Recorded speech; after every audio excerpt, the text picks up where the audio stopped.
आज के वीडियो में हम देखेंगे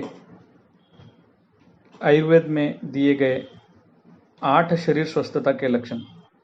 मैं डॉक्टर ललित जैन, नाड़ी परीक्षा आयुर्वेद पंचकर्मा एक्सपर्ट, आप सभी का इस वीडियो में स्वागत करता हूं।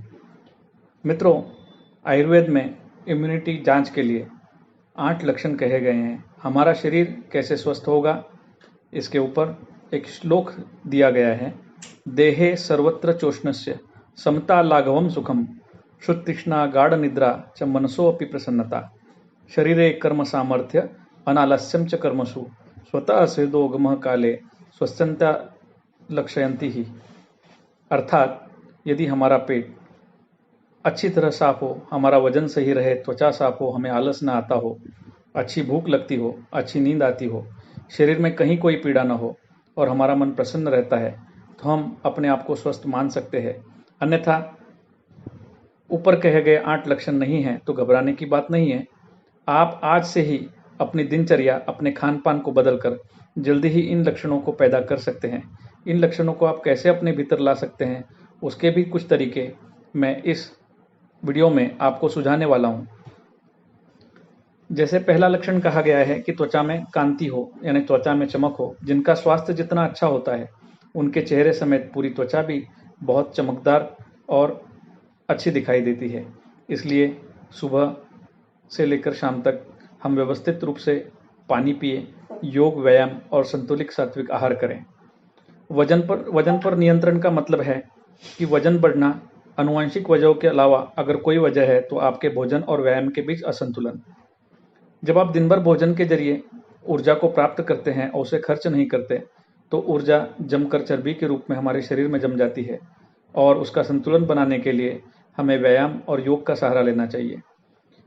तीसरा लक्षण कहा गया है कि अच्छे से भूख लगना, यानी आपका अग्नि ठीक होना।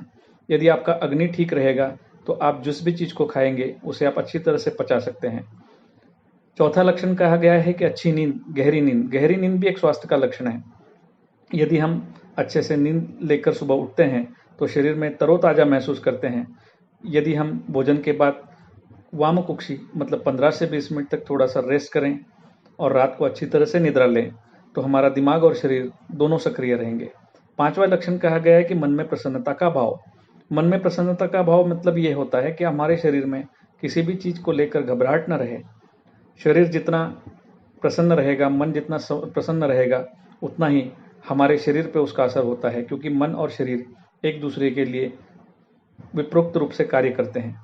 शरीर में कोई पीड़ा न हो, बहुत जरूरी है कि हमारे शरीर में यदि कहीं पीड़ा है और हम उस पर ध्यान नहीं दे पा रहे हैं, लापरवाही कर रहे हैं, तो हमें उस पर तुरंत ध्यान देने की भी आवश्यकता है। सातवां लक्षण कहा गया है कि शरीर में आलस्य न रहे। मतलब आप यदि शरीर को नियमित खान पान से, व्यायाम से और प्राणायाम से शरीर को हल्का बनाना चाहते हैं और स्वस्थ रहना चाहते हैं तो आपके शरीर में आलस्य नहीं रहेगा और आप किसी भी काम को बहुत स्फूर्ति से कर पाएंगे। आठवां लक्षण है कि पेट ठीक से साफ न होना। अगर आप सात्विक भोजन करेंगे, नियमित योगासन करेंगे तो आपका पेट साफ रहेगा। आप इस तरह से भुजंगासन, बलासन, पवन मुक्तासन, वज्रासन, धनुरासन आदि आसनों के लिए भी आप यदि काम करेंगे तो आपका शरीर वैसे ही स्वस्थ रहेगा। इस तरह के 8 लक्षण आयुर्वेद में कहे गए हैं। यही 8 लक्षण हमारे शरीर की प्रतिकार क्षमता को बनाकर रखते हैं और हमारे शरीर में अनगिनत ऊर्जा का प्रवाह हमें महसूस होने लगता है। इसी तरह दोस्तों, आज के वीडियो में इस 8 लक्षणों के बारे में मैंने कहा है। धन्यवाद।